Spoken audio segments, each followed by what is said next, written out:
আজকে থেকে 20 বছর আগে একটা মেয়ে চট্টগ্রামের রেল স্টেশনে ওই প্লাস্টিকের ঘর দেখে তার মনে প্রশ্ন জেগেছিল, কোথায় খাদ্য, কোথায় বস্ত্র, কোথায় বাসস্থান।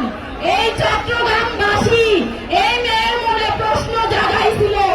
এই 20 বছর পরেও আমি দেখলাম আপনারা চট্টগ্রামবাসী আমাদের শিখাইলেন এই মানুষগুলার জীবন সেই একই আছে। আমার সংবিধান তাদের খাদ্য দিতে পারে নাই, বস্ত্র, বাসস্থান, শিক্ষা দিতে পারে নাই। সম্পদ একটা গোষ্ঠীর কাছে হয়ে আছে। প্রিয় চট্টগ্রাম, আপনারা কি চান আমি প্রশ্ন করে যাই? আপনারা কি চান আমরা প্রশ্ন করতে থাকি? কারা আমাদের খাতুনগঞ্জের ব্যবসা নষ্ট করলো? কেন চট্টগ্রাম উন্নয়নের নগরী হওয়া সত্ত্বেও বর্ষাকালে ডুবে যায়? কেন ওয়াসার নাম করে করে বছরের পর বছর ধরে রাস্তার খোঁড়াখড়ি চলতে থাকে?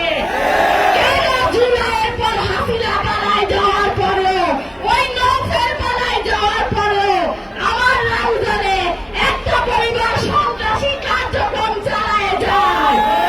এই পরিবারকে আমি বলতে চাই, এই বাংলাদেশ যেমন কোনো বাপের না, এই গোপালগঞ্জ যেমন কারো বাপের না, তেমনি এই চট্টগ্রামও কারো বাপের না, রাউজানও কারো বাপের না।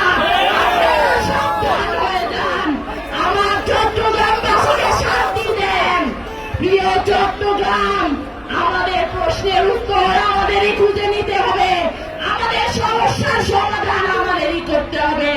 আমাদের বন্দরে তরুণদের প্রবেশ করাইতে হবে, তরুণরাই আমাদের বন্দর গড়ে তুলবে।